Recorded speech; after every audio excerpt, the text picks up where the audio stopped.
she holds them all funny like this, and she's like, I can't see nothing. You know, she doesn't even have them folded to the right dimension, all that kind of shit, right? But I handed her the NL Pures one day, and she got right into them and fucking loves them. Oh. Hello. My precious. The 6UM. Everybody must have the 6UM. Yes, it's so shiny. It's so... Shoot the 300 PRC. No, I can't. It's so good. 3250, but master, you must. No, you're not the hunter. You suck just a foot. Not listening. Not listening. 6 Creedmoor. No. Everybody must have the 6UM. Yes. I just want to let people know that if I'm waiting in a parking spot and you honk at me, I will wait there till one of us dies before I get out of my fucking car. Oh, you mean so somebody's back and they see you get in your car and they see the brake lights come on? Yeah. And they know you're leaving? Yeah, they know. It's fucking Costco, dude. And I'm waiting for Tanya. And this motherfucker, I unload. Tanya's in there getting food and shit, you know, in the food court. Yeah. I load all the shit in. I fucking put the little thing in the rack. And I'm sitting there, and this motherfucker keeps honking. And I'm oblivious because I got ADD. And all of a sudden, I fucking realize he's honking at me. I'm like, like every fucking 12, 10, 15, I don't know, 10 seconds. Beep, beep, beep. Like I turn out towards him and let somebody else park in behind you. And more importantly, though, are you trying to say that you went to Costco just for fast food, or did you actually shop too? No, we shopped. I loaded it. Tanya was getting the food. Okay, I was gonna say he don't know I'm waiting for. I have kind of got. Okay, you must really want a fucking hot dog and Coke, man. Pizza, bro. I gotta get the pizza and the fucking the whipped sundae, little whatever. The strawberry one. The cookies are impressive, dude. That new double the cookie Costco they got cookies are is plus they give it to you hot, dude. It's like a gigantic Nestle Toll House cookie. It's ridiculous. That shit's good and cheap. If you don't eat it right away, the entire paper bag gets soaked with oil. And then you know you fucked up before you start. Even that pizza's greasy, dude. You can mop that. Yes, you can. You can hold it up. It is like dripping off. Oh, but that's good shit. Yeah, don't fucking honk at people. You don't know if they're waiting on somebody or what. Yeah. They used to have a churro. They got rid of the churro. Yeah. That was really good. Communist. Now they have like a hot turkey sandwich. It's all right. It's got some green saucy shit on it. That chicken bake's okay. The chicken bake is pretty damn good. Yeah. You know, I got to give you guys some credit though, because the most professional sounding podcast that you guys have ever done, where you guys are like super dialed in on every single component of it, was when you did your food review. you guys were. That is so true. You guys, I think you actually found your calling. I was telling Luke ahead of time. I was like, Luke, I need you in here getting like up close shots so everybody can see the food while we're eating it. If there's one thing that this team is serious about, it's fucking eating. Oh my goodness, that is funny shit, dude. We had two different dudes send us pictures. One's on Instagram right now. He said, I spent $2,000 at Gastronome the next week. Fuck yeah. Another guy said he spent $1,000. Dude, that's fucking. I need to do my order too. That's fucking awesome. Hey, the food though is I don't know what. Actually, okay, let's just talk about that then. What's your favorite go-to freeze-dried meals? For those who don't know, we have Mr. Dioni and Muchas Daggy on again. Standard spelling. Hey, standard just spelling. throw the whole There's fucking standard about that. Standard spelling. Throw the whole alphabet in there, and you'll fucking get it. Hey, one more time. Remind me what is the country where you're Basque. from? Basque. Yep, we don't have a country. We country reside in the north of Spain. North of Spain. That's right. That's right. BASQUE. Yeah. And Muchas Daggy. Yeah, you're getting there. Okay. Top 3 freeze-dried, not just the brand, but the actual meal. Okay, so I'm pretty. I just kind of find shit I like, and I don't really branch out. But I could pretty much exist on peak refuel, chicken pesto, chicken Alfredo, and then their spaghetti. Are you sponsored by Peak? No. What the fuck? You can get them on sale, cheap. Did you have a time frame where we both talked about this, and I know something happened? They changed. Mountain House changed for sure. Peak changed. Peak changed too, dude. I'm unaware of that change, but I went hard on ordering shit like 3 years ago. There was a sale. There was a sale, and they were like $7 a piece, and I bought a lot. Okay, so you're still eating on it. Well, maybe he probably bought before the change. Yeah. But anyways, dude, I mean, so you said that was our most detailed. So after that podcast, you were not inspired to at least order and try one thing? I bounce around like a fart in a skillet, man. I get done listening to a podcast. I've usually got another hour of driving before I hit cell service, so it's out of my brain. Well, you ought to give it a go. It's fucking worth it. I'll look them up. It's there's a few in there. I can't do it at the last minute if I do it right now. That's true. Right. That's true. Stay That's true to true. your procrastination. Yeah. The one from Pinnacle is also one to get if you like what is this? Jalapeno biscuits and gravy. Yeah, biscuits and gravy. Try it. Okay. I did have a buddy show me. I was on bear hunt this spring. My buddy Dan showed me. I think it's Rec Pack. You ever heard of that one? I haven't heard of it. Rec Pack. It was fucking good. Really? Yeah, I stole a little bit. It was like an oatmeal type concoction, but it was a shitload of calories and it tasted good and it didn't fuck my stomach up. So most of that stuff where they're trying to soup it up and get a ton of calories packed in with very little weight just fucking wrecks me. But this was good. I'm a big fan of overnight oats, just taking straight old-fashioned oats, right? Like not the 1 minute shit, but the real ones. And all you do is put, like right now we're using, what is the milk? So we've been Fairlife. So Fairlife, not the non-fat. I feel like you can add more fat in it later, but if you use non-fat, it lasts longer in the fridge. But just straight oats with that and then banana. So I was thinking about doing that because you can buy milk powder. I was thinking about doing that for the backcountry. This go around is just try oats, milk powder with even... You can even get just dried bananas or whatever and throw it in there and just add water. See how that goes. No. I'm too chaotic to plan anything that far ahead. The reason I say, because I'll eat an oatmeal like that. If I eat a good amount of it, it'll be fucking 1, 2 p.m. If I eat in the morning, 1, 2 p.m. before I even feel any hunger. Yeah. So, I mean, it's that slow burning carb, See, in the way I hunt, it's so non-critical because most of the time it's like I got a deer found. I figured out exactly where I want to go. I just go post up in my glassing spot and sit there and drink coffee and jitter till like 1 or 2 o'clock, and then I'm jitter. Yeah, I'm so laser focused in on what I'm trying to do. I don't even think about food till my stomach starts to hurt. Speaking of jittering, have you tried that shit? That little can right there? Oh, is that the caffeine? Yeah. Have you tried any of those though? I haven't had that one. That one tastes like shit. Like legit, we all tried it together.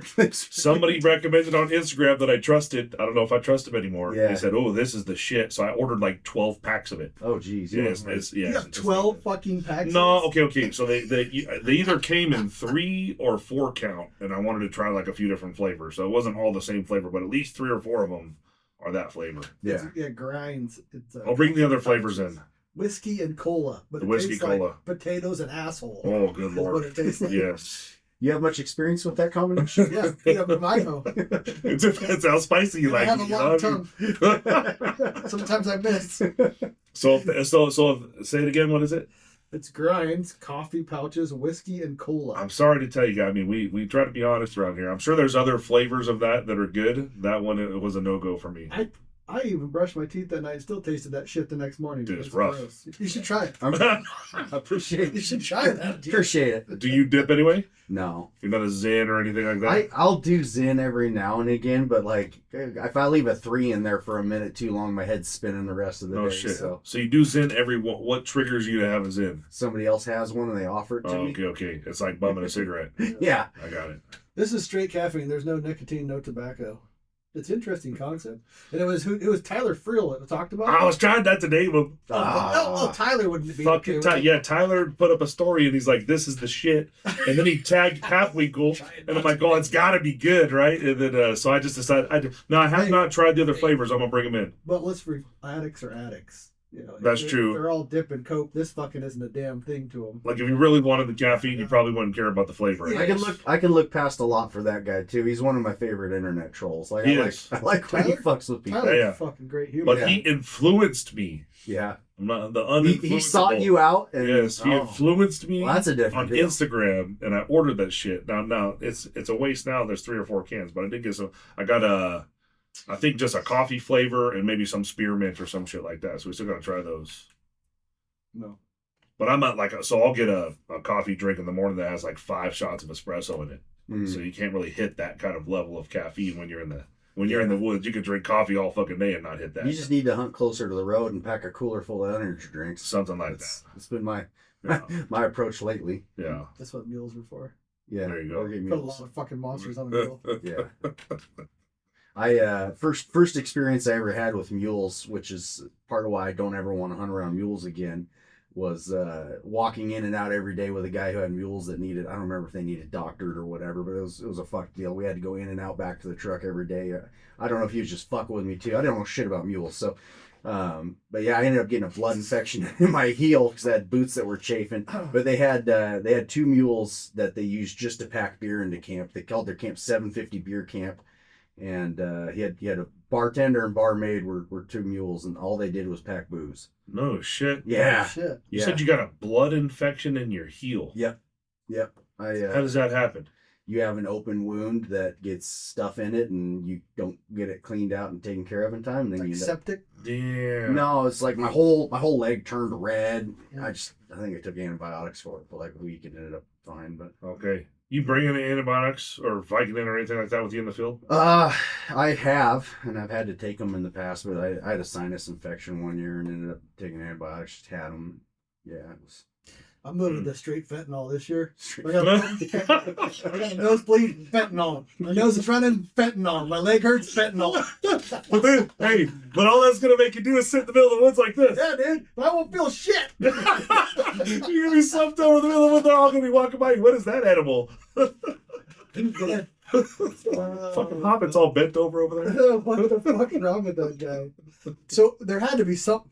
Like that doesn't sound normal for me. I don't remember what the hell the deal was, but it's 15 years ago. We ended up hiking in and out every fucking day, and it was 6 miles each way. Damn. And You hold on to shit. well, he had one that I could ride, but it had just packboards on it. So he didn't have one you could ride. Yeah, he's like, you just sit an old Did cowboy. this guy not like you? I'm starting to wonder, Jesus. but yeah, it was a shit. But he show. started like this. He's like, so this is why I hate mules. Yeah. 15 years ago, they fucked me with this one mule. I think the guy fucked you more than the mule. Well, I'd had a few experiences. It seems like you got to plan a fuck around day on either end for your hunt. You do. So like shit could just go sideways, and you need to build a day on either fucking side of it. And then every morning and every night, you better plan a fucking hour or two to take care of them damn things. And it's like, I'm here to kill stuff. Yeah. I'm not here for and Like that's part of why I hunt what deer you by described though, like that day before, the day after, and the couple hours here and there, that's Ryan's life. Yeah. That's pretty much how he goes. Well, I mean, he doesn't you spend guys, any time answering his phone. You guys are like 2 hunters on opposite ends of the spectrum, like dialed in, dedicated to the minute, and then we'll get there when we fucking get there. Yeah, my operation is leave home when the kids go to bed at night, and then drive all fucking night wherever I'm going, hike in if I have to, go scout for a morning, turn around, drive home, try and be back before I would have been off of work. It's like minimize impact to my family so I can maximize the amount of times I get to leave. Fucking dedication. Definitely. And Robbie and me talk about this all the time I don't know if I was a dedicated deer hunter like you and Robbie that I would go the mule route anyways. It's not the most, like for Robbie where he's dialed in and has them and has been using them forever, it makes sense. And he lives in a part of the world where you can really take advantage of them. Yeah. A lot of this shit's geographical. Like I look at most of the differences in how I hunt mule deer versus a lot of the other guys that I really respect that are dialed in. And it's like, if I lived where they lived, I could see me doing the things that we do different. I could see me doing their way if I lived there, or if I was in their circumstances with, their whatever their job allows them to do, or whatever things they have impeding them that they have to work around. Like I can directly look at those guys and be like, yeah, I do it like that too. Robbie has a lot of time on his hands in a lot of aspects. Yeah. Interesting. And late season hunting deep back in. Like if you want to hunt late season, it's pretty tough to do off of your back and be there for the time frames he is. Like I'm really only a super effective hunter for 3 or 4 days at a time. If he's going to go in and hunt the last 2 weeks of season, yeah, you need that shit.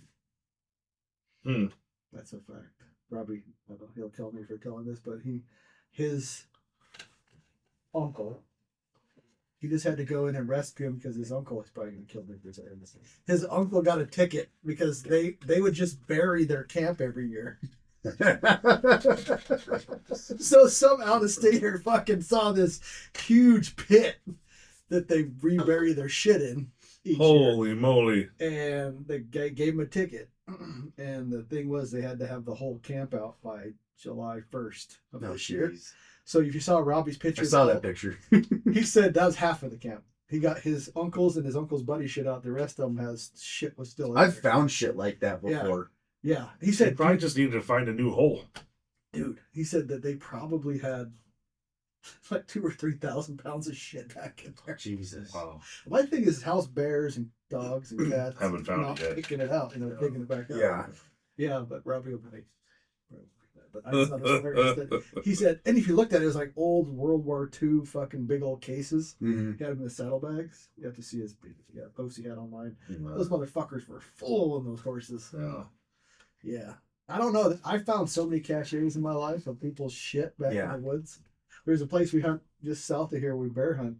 I found a whole, like, the dude he took a whole damn carport, like a Costco carport. And he was like stacked it up and he made a whole corral. He brought in all the fencing for a corral and he just stacked it up by this big tree, basically around this big tree. Had his name and shit in there. And I was like, man, if I told the fishing game or the probably the Forest Service would take care of it more than the fishing game would. I've had bad luck. Even I found guys that were outfitting illegally, called them in and never had anything happen. Really? Yeah.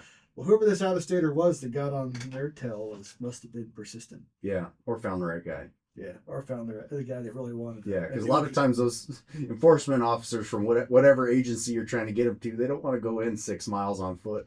No, it must be the National Forest. It must be a forest cop, not necessarily probably the fishing game that's making you pick that shit up. They don't know about that either. Huh.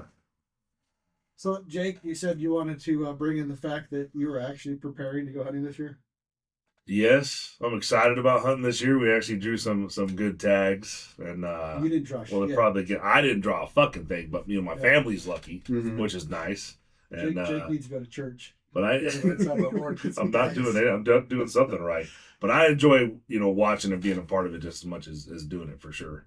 Especially when it's your own family. Dude, his wife. We're not gonna say the tag, but she has a fucking fantastic elk tag. Yes. And it's good for a wide area for a lot of days. So we got people out there looking, and luckily we have a lot of friends in good places. So hopefully that like you talked about extenuating circumstances. Well, business tends to make it very difficult to get away for long periods of time. Yeah. For us, just because of our positions in the business. Basically, when we're gone, communication lacks between customers and us because we do most of it. So then that affects business. Sales aren't as good, all that good stuff. Customer service isn't good. So we try to do our best to be around every day. I've been doing an Instagram question day today. It's my birthday today. No, we did fucking gear organization and answering emails all day because we did a sale last week. So yeah, that's the communication side of the business. Anyways, they drew good tags. So my wife wants to be a bigger part of hunting this year. She fucking loves it. She's hooked. I'd say hook, line, and sinker for her after Africa, and then the first elk that she killed.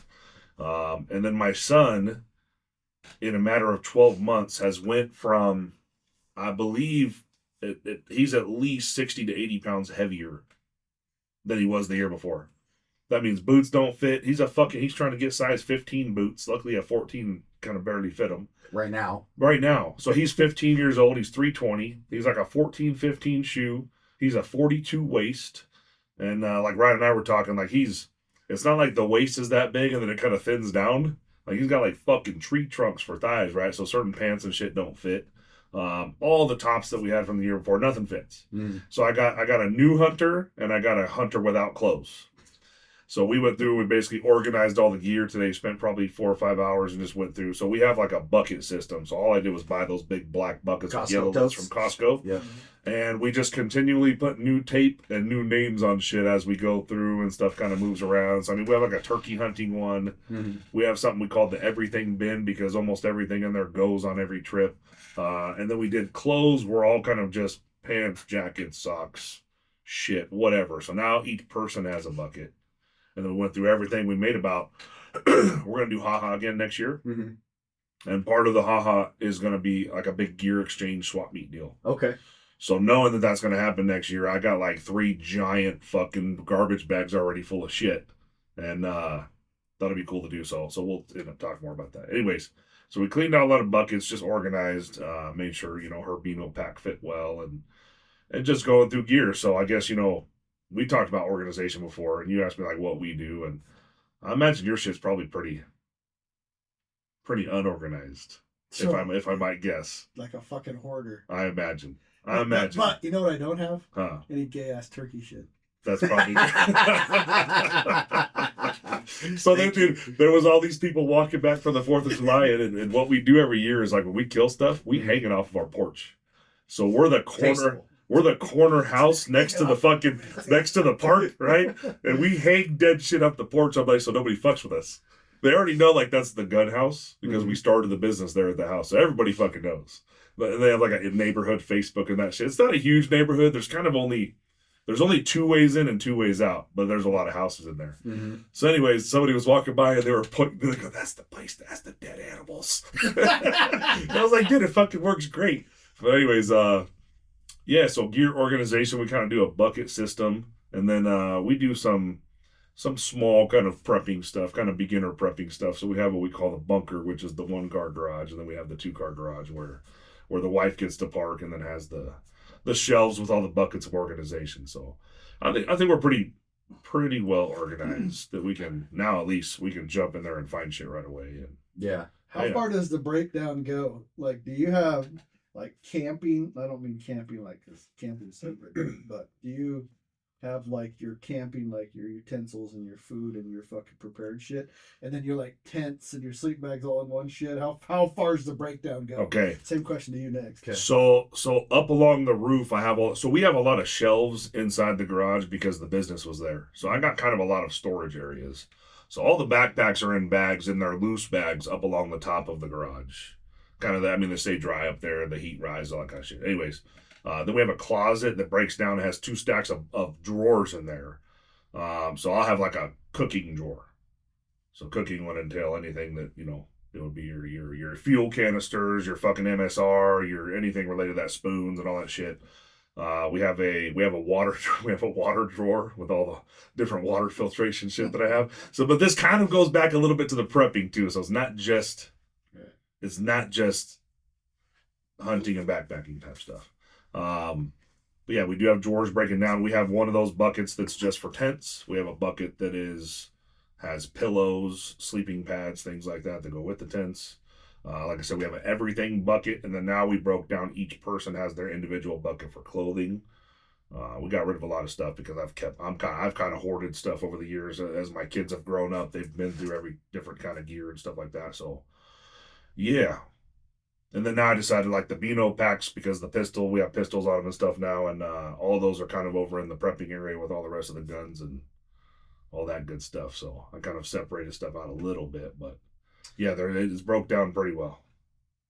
Is a Bino pack the same as a binocular pack? Same but different. Gotcha. Is that the one that helps you with gas? Yeah, helps you not fart. Yeah, well, you could put some Bino in there if you tend to be a gassy guy.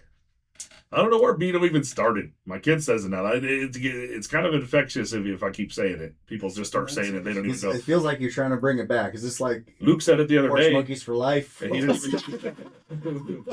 like Jay and Silent Bob, where they're trying to bring it back. Bob, yeah. What were they bringing back? Porch Monkeys for life. Porch Monkeys for life. Huh. I don't know. I don't see I guess I've called the binocular harness for so long. Bino harness. I guess I won't be. It's not really Bino. That's what I call it. What do you call it?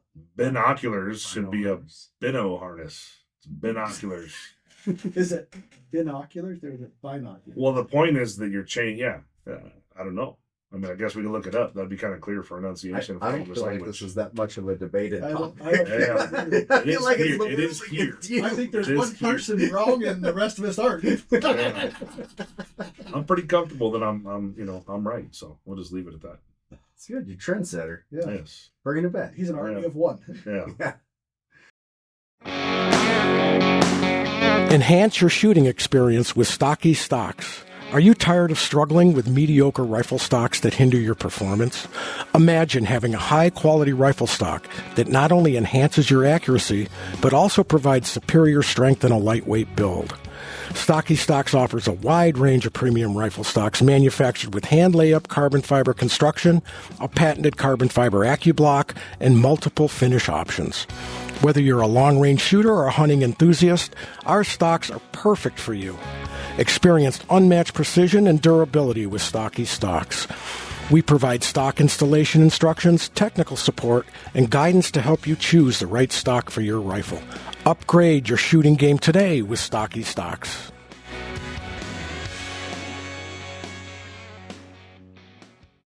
All right, yours. Okay, mine's pretty simple. I've got like 6 different sleeping bags, and I've got one of them that all set up. So like this time of year, if I'm staying close to the road, I've got one tote that I can just grab it. I've got sleeping pad, sleeping bag, the little inflator deal, and a handful of other like miscellaneous have around close to a truck camp type things. And then so that one's just ready to go for quick scouting trips. And then my next shelf down's all optics. Got my bino harness and spotting scopes, tripods. And then I've got one other like quick tote with some different food stuff in it, so I can just grab that one and go. Next shelf down, I've got different shooting stuff, bags, that kind of stuff, and then I've got another one with tents and boots and different, same Costco tote system, but keep a lot of shit just in my backpack. So like my water filter always stays in my backpack, my jet boil stays in my backpack, and contrary to what Form says, I've never dented it or broke something off of it in a decade and a half, leaving it in the bottom of my pack. But yeah, a lot of that shit just stays in my backpack. My backpack's just ready to go. I have a different bag. I'll swap out a bag sometimes for late season stuff. So this year I'll use the Terratorn later season. Still trying to get myself acclimated to that difference. But yeah. Huh. That does make sense to leave stuff that's only for walking in your backpack and then have kind of car camping type of totes. Yeah. Huh. That's something we're balancing out now. Now I got to wait for, we got a big order of those Terratorns coming in. I basically told the wife and the kid that we got to all be rocking those this year. So I got to wait for that shipment to come in, then we can kind of pack up packs. But yeah. Well, I try to leave as much shit in like one system. So like I leave as much stuff as I can that I'm going to use all the time in my backpack. So when I am getting ready to go again, I restock the stuff that's, I'm going to use up, and then throw in whatever miscellaneous other gear might have changed. But like half the time I'll even leave, because I take pretty much the same clothes most of the time too. So it's like, what clothes do I wear when I'm driving my truck? And that stuff I'll keep in the house. Otherwise, I've got like a grid fleece and a puffy that pretty much just lives in my backpack. That's a good, So that it's funny you say that, because I rarely fuck up anything if I'm backpack hunting. But if I add a car, like I'm going to come back to the cars too, then I fuck it all up because it's just not the norm. Yeah. So I really have to, if I know I'm staying at the car some nights, car camping and backpacking, I really got to pay attention. If it's just backpacking, I rarely miss anything. Yeah, that's why I have separate. I do the same thing, because like it'd take me an hour to pack 7 things. Like I'm a clusterfuck with some of that stuff. Me too. But like if I'm doing a different version of something, I kind of have a tote set up for that. So like my scouting season tote, where I'm just doing overnight quick trips, it's like this is the staying in the truck tote. And then if I'm going to go backpacking, I go to a different tote, I grab my tent, I grab different food, throw that shit in, and then all I really got to get is water at that point. What about like a kill kit, game bags? Those stay in your backpack too? I pretty much always keep the knives in there. I wear rubber gloves all the time. Make fun of me if you want to. I don't like we bring them shit too. on my hands. We bring those, and we bring. I did cut the end of my kid's finger off last season doing elk, but that's bit. That's because we put a cut-proof glove under the rubber glove on the left hand while you're cutting with the right hand. Yeah, and I do that too. That works great when you're just cutting up alone, but then he stuck his right hand over by me, so that I opened up his right hand. Yeah, so I started taking cut-proof gloves last year too. But yeah, I mean, pretty much the only thing I have to throw in is game bags. And I've got different game bags I'll throw in depending on what I'm going after. And worst case scenario, even if I forget those, I have 3 contractor trash bags that live in my backpack all the time. Yeah. What game bags do you prefer? I haven't tried a bunch lately. I've been using Brad Brooks's from Argali, and I've got nothing to complain about with those. I've liked them. They've been good, and he's given them to me, so that's nice too. But I just ordered another kit too. Yeah, they've been. I know that's what you've been using forever. Good. They pack down so small. Like, I don't know. I feel like the functionality of a game bag is a pretty simple thing to get your head around. It's something that goes over the meat that keeps shit off of it. But the thing I really like about those is they don't take up any space. Or so many fucking options from that. If you imagine being a beginner and you see at Costco they had a pack of those Alaska rolled up fucking game bags, right? So imagine being a beginner. Those were cool 20 years ago. And you walk by and you see this pack at Costco and you have so much faith in Costco selling good shit. You're like, those must be good. That's a step better than old bed sheets. Dude, that is not what you're buying to fucking walk 7 miles in. That's for damn sure. So there are a lot of choices. The flies can get through those. I'm bad about overcomplicating things. So the things that I can not have to think about, I really enjoy. Yeah. I really like Brad's game bags because it's just like these are good. I know they're good. They pack down They're really light. small. They pack small. Yeah, I don't need to.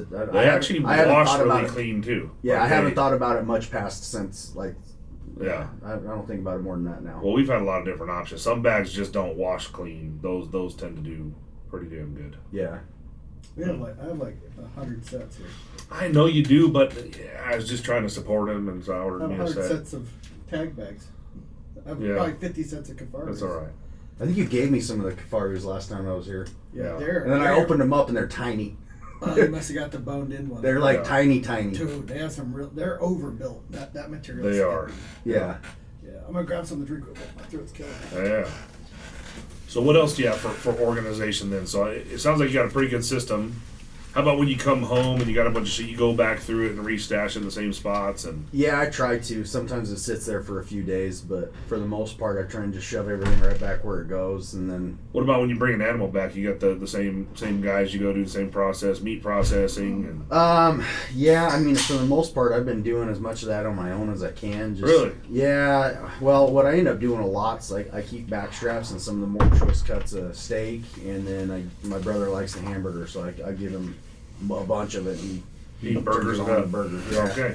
Yeah, I had a grinder. I gave that to him too. Yeah. He's been just hamburgering the shit out of stuff. Fuck, so. man, I love Smokies and elk sticks and shit like that too. So it's kind of the more expensive way to go, obviously. But My I father-in-law's love that shit. a rancher, and he gives us half a beef every year. Oh. And I love back straps, but man, it's hard to make a better steak out of any other part of a deer than a T-bone. Mule deer Yeah. tastes like shit, anyways.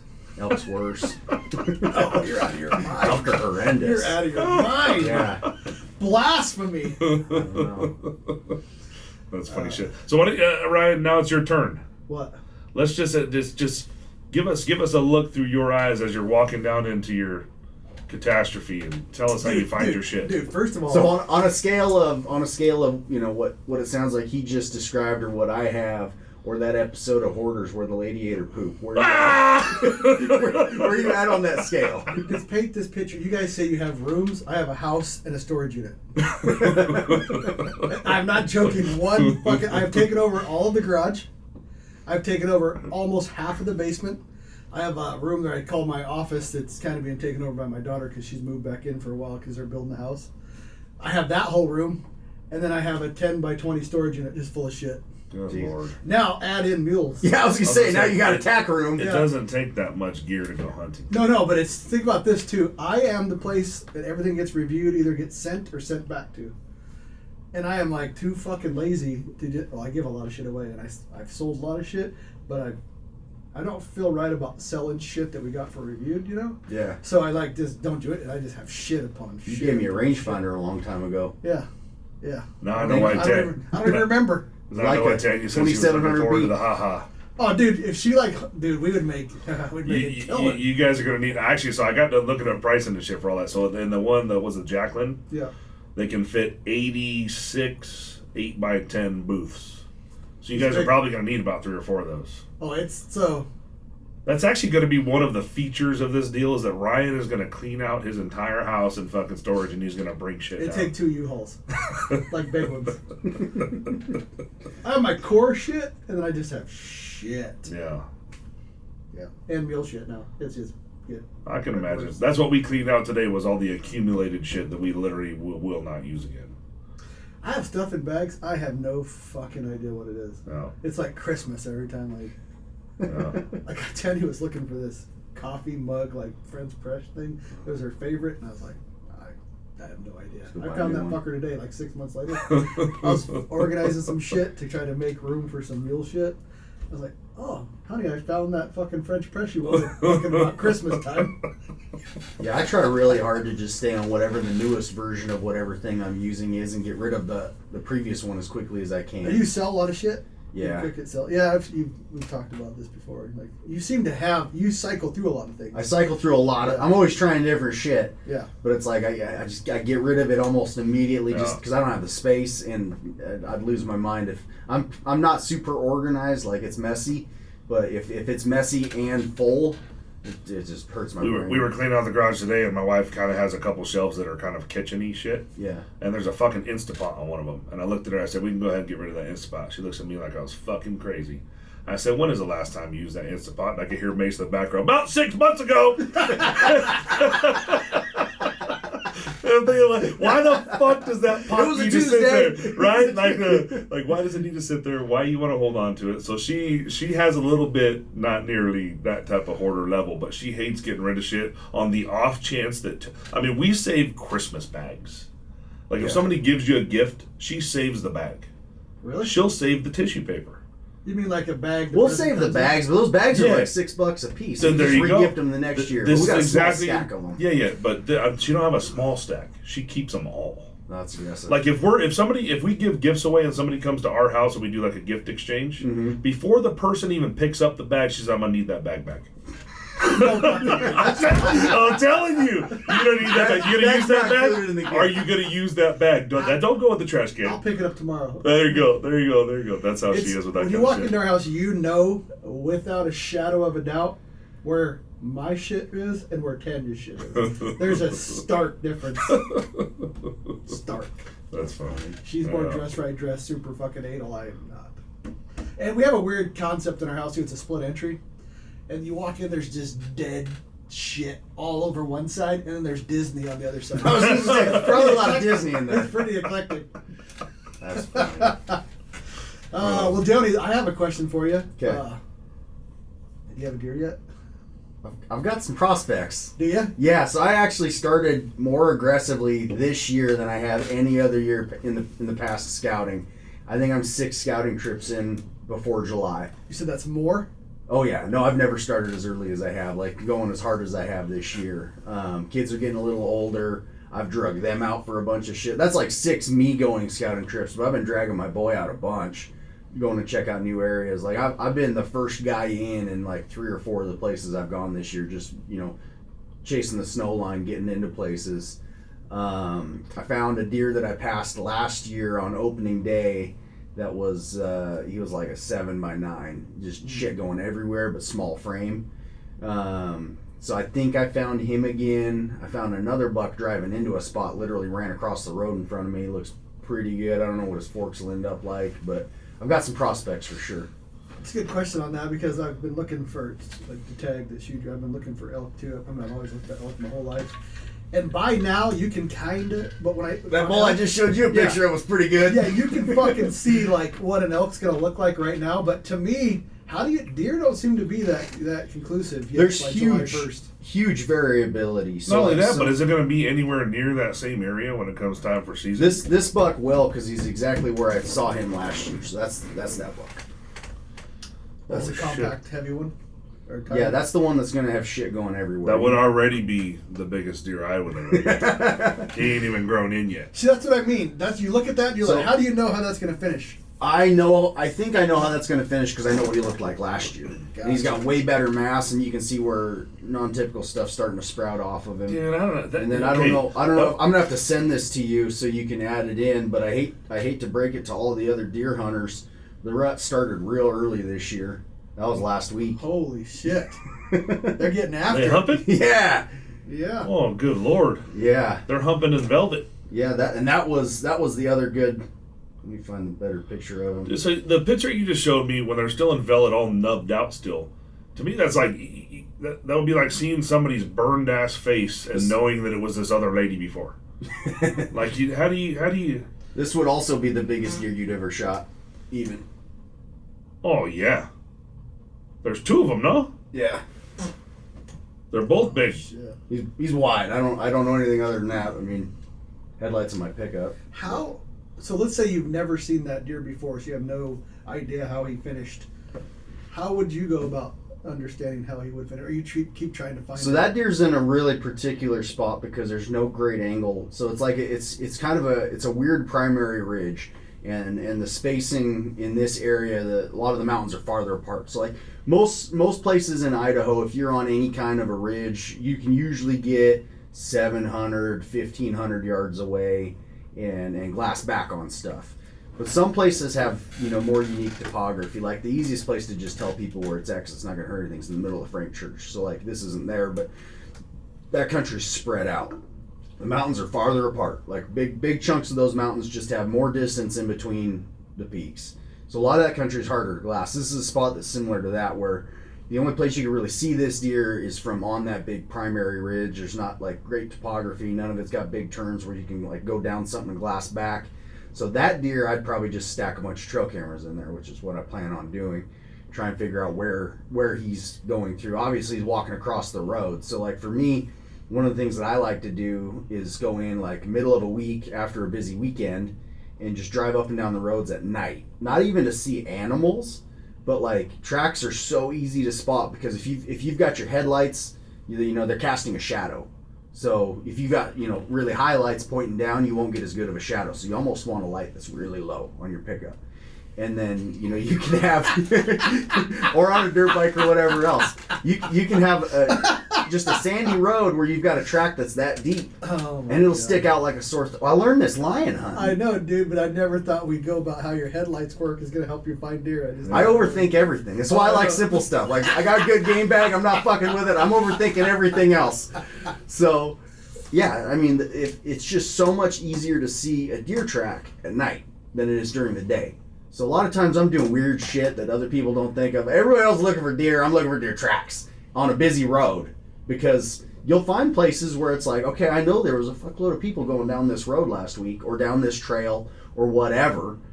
And if you've got a spot where a day or two after a bunch of cars or four-wheelers or motorcycles have gone through there, or hikers, whatever, and it's fucking littered with deer tracks, there's obviously some volume of animals there. Yeah. You going down there dragging? You're just saying because yeah. So I've actually built a grader thing that I tie on behind my truck. Well, it's the same idea, right? You're using the other people's tracks using other people to judge the recent. Yeah, because I want to be I don't want to do anything that's going to leave any sign of me being there, and that's why I like scouting in the middle of the week more than on the weekend. But yeah, just shit like that where it's like, okay, I'm looking, if it's a new area where I haven't been there before and I don't have like a specific, sit here, glass here, look for this deer type scenario, if I'm just trying to cover as much country as effectively as I can, which is what you're doing this time of year, not really looking for specific animals this early, like I'm trying to cast as wide of a net and cover as much country as fast as I fucking can. Incognito. I'm not parking on the side of the road glassing everywhere for people to see me. I'm doing everything I can to weed through a 30-mile section of country in a night. Oh. How good are you at reading tracks? Are you like fucking Last of the Mohicans? You can tell. I've put some effort into it. I wouldn't say I'm good at it, but I would say I'm probably better than most people. Here's the thing I am that I'm much better at than most people. I'm observant. I can't tell you what the deer was doing. I probably can't tell you how big the deer is. I mean, a big track's obvious. I can't tell you if he's packing a leg or if he's been injured here or if he's got some weird shaped foot. But I can damn sure drive around in the middle of the night when I'm really damn tired and find an area that's got more deer than the last 10 miles. And that's the kind of shit that takes you from being like a guy who kills something every few years. It's a culmination of all of it, right? But that's one of those things that you can do and say, okay, like point blank, I know I'm in an area that has more deer than the last 10 miles. Yeah. So were you trying some new areas this year? Yeah, I was trying. And this time of year where things aren't growing out or they may not be where they're actually going to end up, I'm going through and I'm just trying to get eyes on places, see what even looks good, what doesn't look good. Are there animals there at all or is there nothing there? Yeah. And a lot of times the places that I think are going to be the best suck. And sometimes I find a deer running across the road in the middle of the night and he looks like he's going to be big as shit. Yeah. Those pictures you showed us so far, is that from new places you found you put up cameras? The picture of the deer I showed you, like that I took in the middle of the night in front of my truck, that was a new spot. The trail camera is a spot I was hunting last year. When does season start for you? Is it October 10th? Depends on what state I'm hunting and where I'm at, but most of the time it's October 10th. Unless I pick up a bow again, and then that's August 30th. Okay. So most of the places I hunt, you can do both. You got any out-of-state tags? Not yet.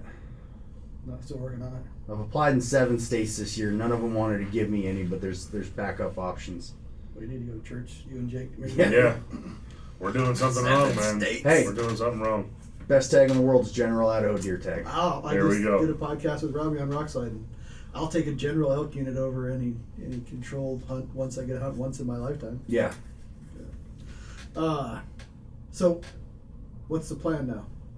You found some deer. Just How do you aggressively concentrate try it to down? find more.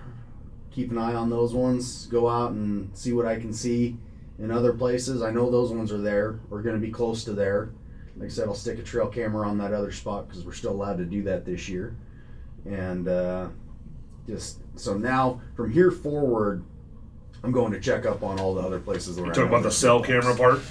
So those Yeah. are cell range stuff? Yeah, I think they're getting rid of trail cameras altogether. I haven't Next looked year, at I the think they're verbiage going on to it. dump Yeah. them. No trail cameras at all? That's what they're proposing. What I'm hoping happens, which I think would be super reasonable, would be to outlaw them during season. I think that's a super reasonable They're thing. definitely killing the cell camera ones. Yeah, so Well, that makes sense. I don't think there's any harm in having them before season because there's not many places that even have cell service in Idaho. Like for putting a trail camera up. I guess that's Yeah. probably going to change in a couple years when they're all satellite based. Is it Utah that just did it already? Utah, Oh, okay. Utah did it a couple years ago. Arizona, Utah has a season that ends. I want to say July 31st.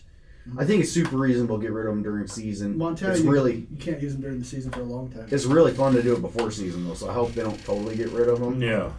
I agree. To me, it's like, does it help you that much? Well, I guess it helps you find the deer and know a deer's location, but all bets are off once the season starts. Yeah, They all move around and Yeah. they're going to change their patterns. I just don't think there's that many people doing it. I don't think it's No. that big of a problem. But- I found a really good bull that I would have never, ever found without a trail camera. Have you found Yeah, but anything also like you that? put effort into doing it. That's like the same argument people make against bear baiting. It's like, oh well, you're bringing bears in, you wouldn't have killed them otherwise. It's like it's a lot of work. I mean, in all honesty, You've if, never run a bear if, bait. if you're going in fucking 7 miles somewhere and putting in a camera, nobody's going to fucking, I mean, Yeah, who's going back in there and elk checking knock your- them over Yeah. a lot. Bears and fucking elk. knock Yeah. them over. Yeah. Interesting. Yeah. So how about walk us through your weapon system for this year? Are you making any changes? So this year I'm trying out a bunch of different shit. So Uh-oh. getting a 6UM to try Okay, out. so that one we talked about is what you're going to use this year? I will see. What? Six the- you have whoa, 30? whoa, whoa, whoa, whoa, whoa! Didn't tell Ryan yet. This is the first time. Him and I already know. What? Yeah. Just walk me through. I'm all in, as we all know. So I'm trying to. So here's the situation. I went hard with the 22 Creedmoors last year. Still fucking love them. I think they're great. The biggest problem with a 22 Creedmoor is if you're looking at ballistics on paper, and form would tell you that this is stupid, and I know it doesn't matter, but in my head it matters. If you want to have an optimized 22 Creedmoor, you're shooting the 80-80 LDM. That bullet doesn't shoot good out of most guns. It is the least forgiving ELDM I've ever shot. It is a problem. They are violent as all get out. They kill stuff great. So what'd you use this last year, 80s? I use the 88, but the only gun they've shot halfway decent out of is the one you made for me. Yeah. And they don't shoot as good as any other bullet. They're just not. He's not a paid sponsor. It helped me out. I get deals on stuff, but I'm not paid. But yeah, they're just not a forgiving bullet. And then we've, between me and my buddy Ward, we've probably been around close to 15 22 Creedmoors now, and two of them shot them what I would say was acceptable. The rest of them's like it's not even worth messing with. So like if you're looking at ballistics at ranges that I probably shouldn't be shooting at, that's the bullet that makes the 22 Creedmoor really just look awesome. Yeah, And I really, and then you really can't love shoot that. it. I love that low recoil. Yeah. So, like, to me, the next thing up is going to be somewhere between a 6 Creed and a 6UM. Yeah. And I'm hoping to do both of those this You're doing year. the 30, right? We 6 talked about that. 30. You're doing the 30, Yeah. yeah. And you're going to shoot the 108? We'll see. We actually have a bullet coming, but it may not be. Maybe too late. Yeah. It's going to be too late for hunting season this year, I imagine. I just called and talked, and he thought that we'd have some mid-September. I'm hoping Okay. I get in on that. Hopefully. So maybe program. we might get some testing then. Yeah, and Yeah. it is going to be a fucking wickedly good bullet. So that was kind of one of the things that pushed.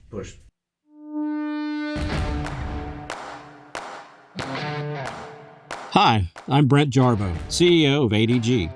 For the past decade, we've been dedicated to crafting the highest quality, 100% American-made rifle brass to meet all your hunting and long-range shooting needs. This year, we're excited to introduce our new 6.8 Western and 270 WSM cases. With over 250 years of combined industry experience, we're committed to excellence. Look for our distinct orange boxes wherever you buy your reloading supplies. Whenever you need quality rifle cartridge cases, choose ADG Premium Rifle Brass, where precision meets performance. You've really had no bad experience with the DTAC, though. My that we've fear, talked and about. just because Robbie just got his all up running, shooting fantastic. He actually said he shot too many bullets, so might have to send 50 back to get reloaded. Is my only fear, and it's kind of been alleviated. I shot the Axis deer. Kurt Roscoe shot a bunch of sheep and a couple mule deer, a couple whitetail. Yeah. And we had a few guys shoot bears. That DTAC is really hard. It is a very hard bullet, and not getting optimal performance on lighter game like a mule deer. Yeah. Be my own. It's gonna kill it. I mean, it's going. Well, Mason will shoot a fucking antelope with it too this year. Yeah. He's gonna bring his gun. To where the other bullet, it works at 3,300 feet per second, and it'll probably work down to 1,300 feet per second on pretty much all animals. The thing I gotta figure out though, I can't get over how light the recoil is on the 22 Creed. Oh yeah. You can just be so sloppy, and that gun's you're gonna spot your impact.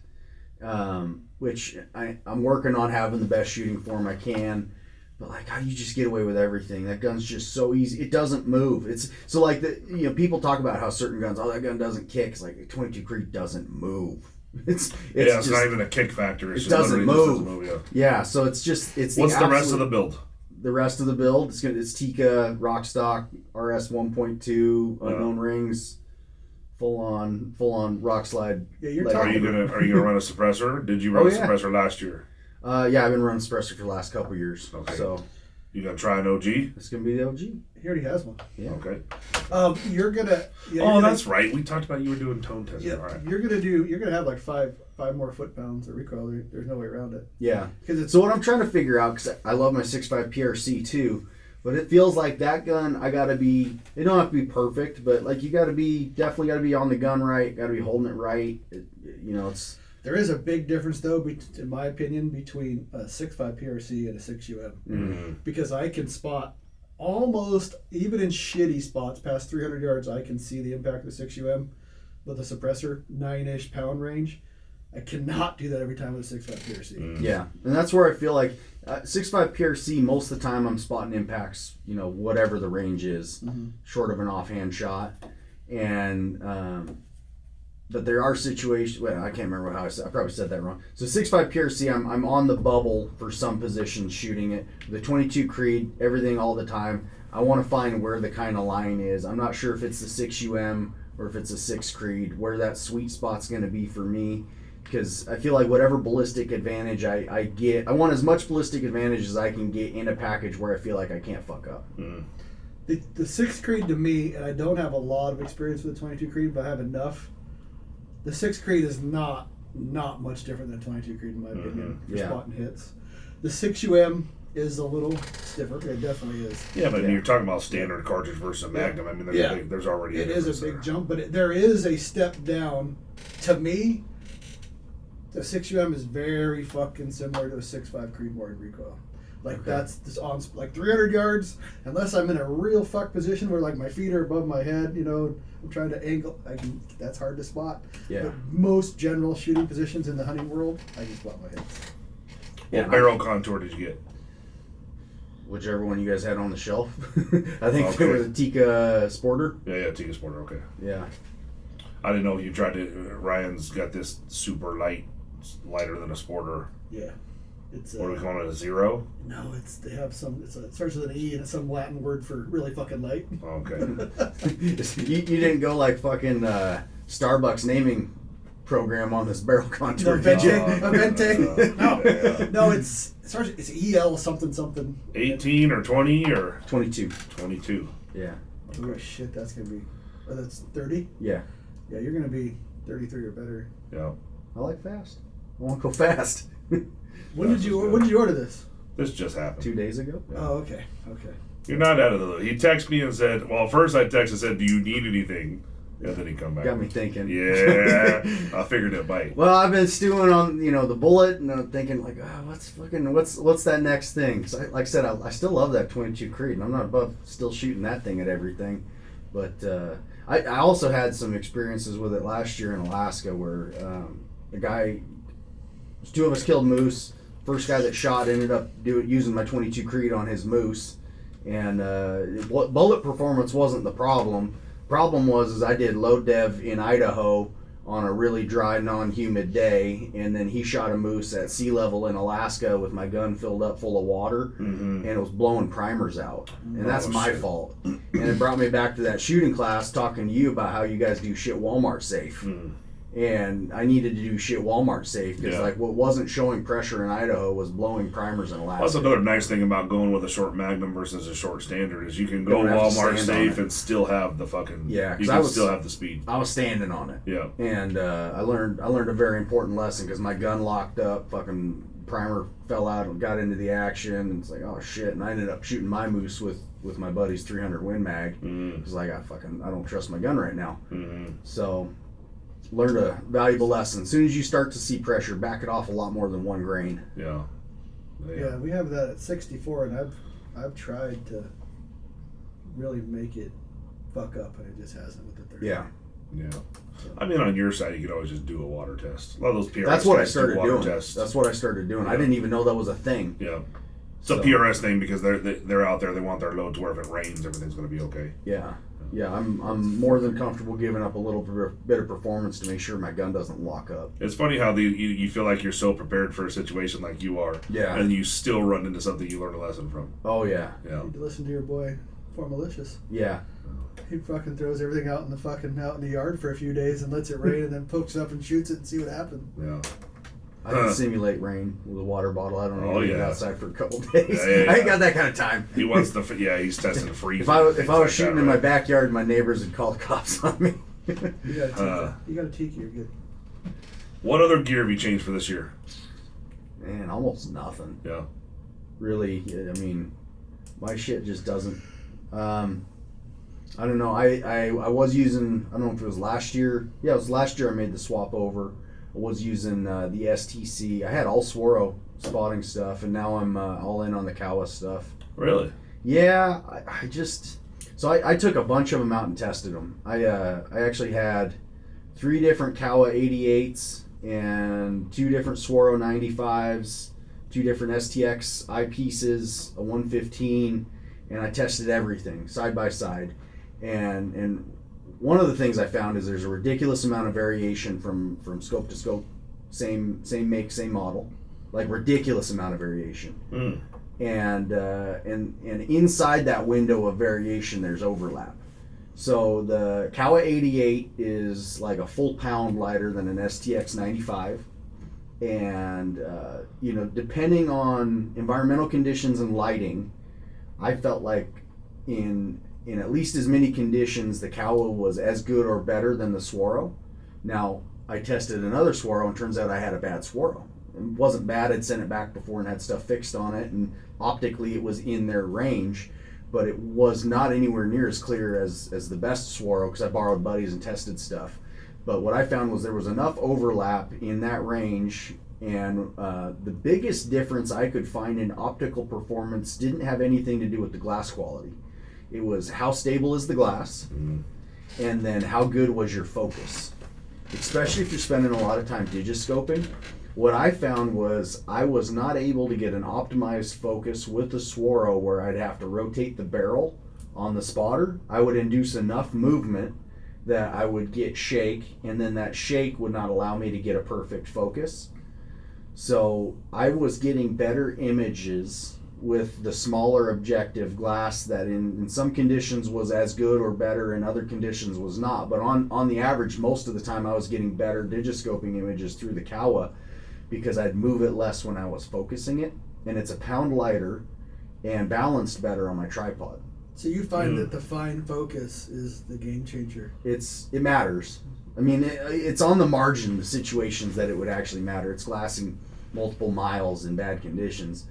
But I could carry a scope that's a pound lighter, smaller, got as good or better images under most conditions. For me, it was a no-brainer. It's cheaper too. Yeah, I didn't care about that. I don't even remember what the difference in price was. But for me, what I found out was it's like things that nobody fucking talks about matter more than the actual glass quality. What's interesting to me about that is I prefer the glass in the Swarovski more than the Koa, but I have yet to see a bad Koa, and I have seen bad Swarovski spotters. Yeah. Which is... I have seen bad Koas. Have you? So I traded out my STC and got the Koa 55, and I got to look through one of the prototype Koas, and it was phenomenal. And I can remember, like, oh my god, this thing's phenomenal. Got the production ones.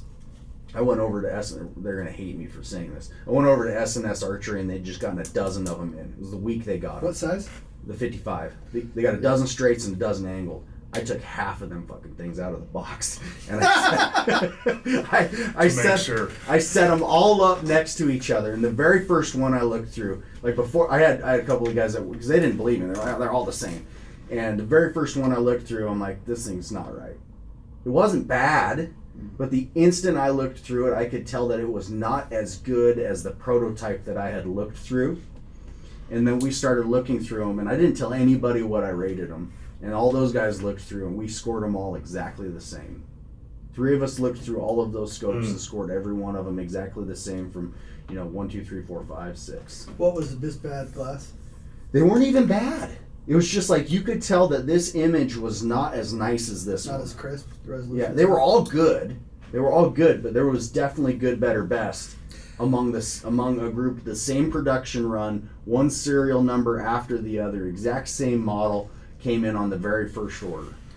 On that bad 95 that I compared to, it was bad. Like, well, and it's not even the 95. Usually the part that's bad is the eyepiece. Well, it is the eyepiece. Yeah. It was a bad eyepiece, and it was like you were looking like it was smoky. Mm-hmm. And you're like, you cannot get it crisp. There's always just a little bit of blur no matter what you did. Well, and that's what I was finding too with the 95s. It's like I had 2 identical spotting scopes right next to each other with beefy tripods on them. And I'm looking through one, and I go through the other. It's like I can't get this one to focus, and it looks like it's not. It looks like it's just off of perfect focus, and it's like no, that's just that scope. You get to the other one, it's like fuck, this image is perfect. Don't feel bad about the X or the S&S. I do the same shit that I'm doing. Well, I'm sitting here, I'm thinking to myself, just when you think you're a badass because you own some Swirl Binos. Yeah. It doesn't even. You got to go through 12 pairs of Swirl Binos to you get. You can't tell the difference on binoculars. But like I'm just for me, the like you think you're at a certain level of gear and hunting, and then there's always somebody that takes it to level 47. And it takes the fucking Koa or the swirls out, and they want to look at 6 different ones just to make sure this one is. I guess if you didn't know, it wouldn't matter. It would be that's like the Bugatti, right? So you're gonna get a Bugatti delivered. You're like, you know what? I'm gonna need to drive all 6 of those to decide which one I think is the best. That's the thing too. So my best friend's a shop manager for a huge power sports company, and they build a lot of the factory Polaris sleds. And they've got some of their pro riders who get like 5 sleds from Polaris every year. And they will take all of those sleds out and ride them. And one will run better than the rest of them. And that's their stock class sled. Well, that's the difference between the pros and the rest of us. And then they put turbos on the rest of them. That's not an isolated incident to Swirl or Koa. That's almost every optic company. Yeah, but I mean, for the normal guy who walks into Cabela's and finally can afford the $3,500 fucking NO12 Pures, right? Yep. It would never dawn on them.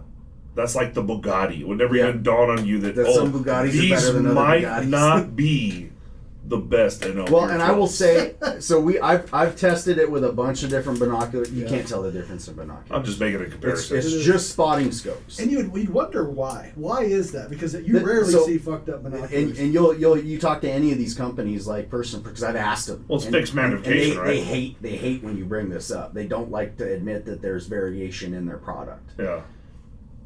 Optical stuff is not like a science; it's art form. Like it is. Well, when they are making how glass is made. When they are making that glass, it is more of an art form. I'm sure there's a lot of science involved, but it is not a perfected thing where it's like one after the other after the other. I mean, I'm sure you heard when they were talking about how Hubble telescope was made. It's the most perfect piece of glass ever cut. Like there is imperfections in the glass when they make it, and then the cut matters too. Well, and the coatings matter the most. Yeah, because they'll have like the shot glass. All 3 of the big company, even like Tracer, or is it not Tracer? Tract has shot glass, which is supposed to be the glass. The Japanese would argue that that's not true.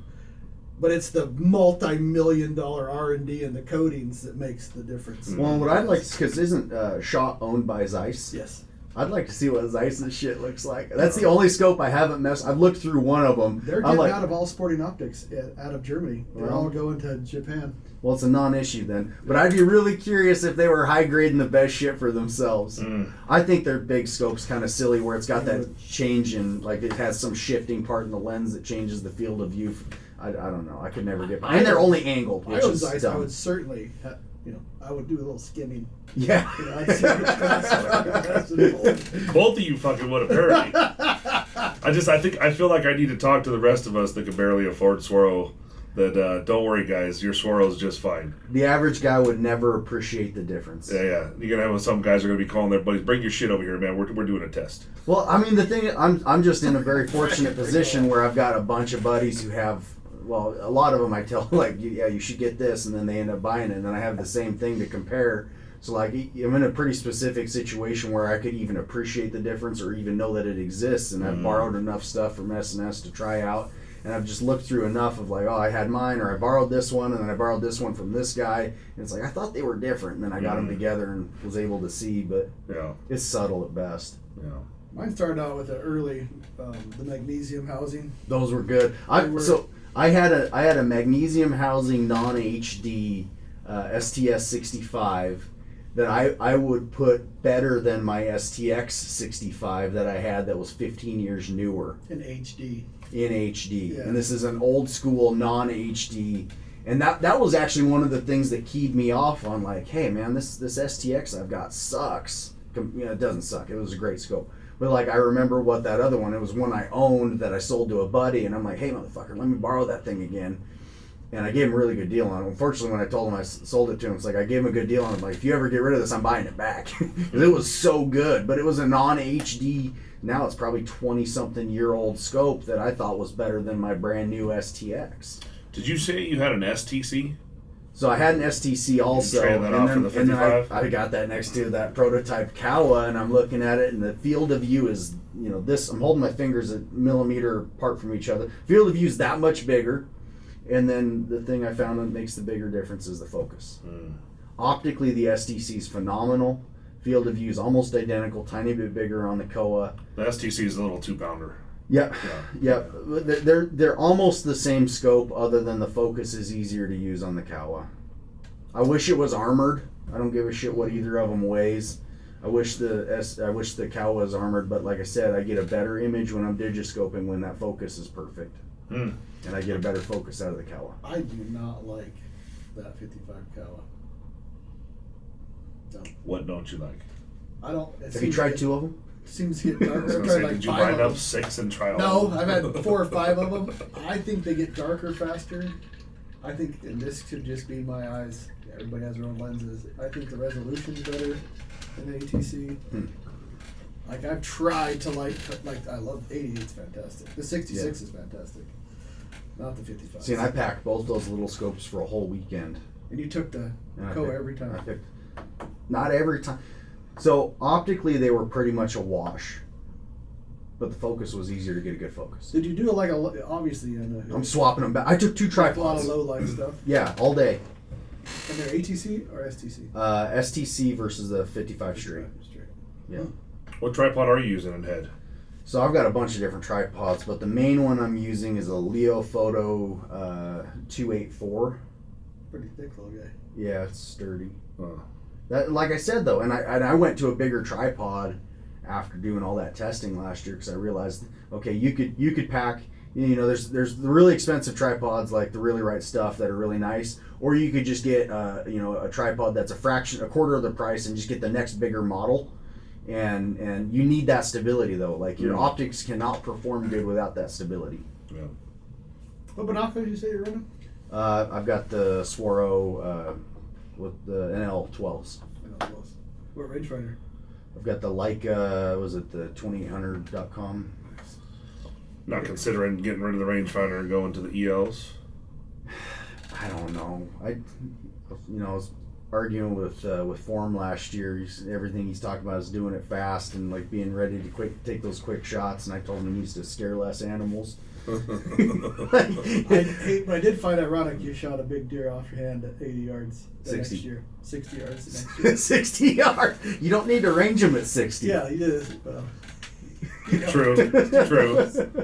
That's so funny. Our reason why I was out with the wife and the kid, and we had some rutting deer that were just chasing the bucks just chasing her all over the fucking place from 100 to 300 yards. Yeah, there are scenarios where it for sure matters, and if I had a range-finding bino that I liked a lot, I would absolutely carry it. But that NL12 is so good, and most of the situations I'm hunting in, it's known deer in a known spot, and I'm basically ambushing him. I'm hanging out waiting for him to die, and I'm typically not very rushed when it comes to the killing part.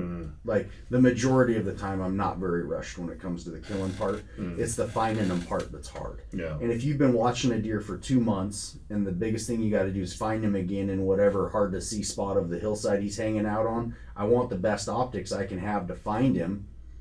But once I find him, it's not like I'm having to kill him today. I've been watching him for 2 months. You know. Have you fucked around with any of the SIG stabilized binoculars? I have some. I just got some like a month ago, and I think they're cool as shit. But there's a reason they advertise the field of view in an angular dimension. It's tiny. It's fucking tiny. What is it, like 2.9 degrees? I had to calculate it out. Yeah, I had to calculate it out. I want to say it was like 190 feet at 1,000 yards. I think when you take the tangent of the angle times the horizontal distance. Good Lord. I'd have to look it up. I was like, this is fucking stupid. Why don't they just tell you, oh, because it sucks. Have you tried it in low light at all? They suck. Yeah, they're not good in low light. Which ones do you have, the pros or the 16s, the regular 16s and the regular 10s. Like I said, I borrowed them from S&S. I took like a bunch of different ones. There's a theme. Steve's gonna fucking start building. Steve knows. Steve knows. Stop putting him on the spot here. He's gonna have guys show up. Hey, I need to test all of your spotting scopes. He said you can borrow anything you want. If you've known Steve as long as I have, he lets you borrow stuff. Well, that's hilarious. So I tested the pros, and they changed the settings in the stabilization, and I didn't like it as much. In the pros. That's what I keep hearing. I've just had them a few times. Yeah. SIG's gonna send me some, but they're gonna send me the standard and the pro. A 14 pro, a 12 standard. Ooh, I'd have gone with 16. I've heard mixed results on the 15. So optically, I feel like the 16s and the 12s have the same field of view, which doesn't matter. The 12 HDs or the pros or the 12 regular ones. Regular ones? Yeah, so at least they're advertising the same. Wait a minute. The 12 by 42 and the 16 by 50 have the same field of view? No, the 42 to 42, 12 to 16. I think I have the 14 by 50s. Okay, so that's a different comparison. But yeah, optically, I think the 12s are probably more comfortable to look through. But if you got the same field of view, I'd rather have the image be bigger. I'm using them just like.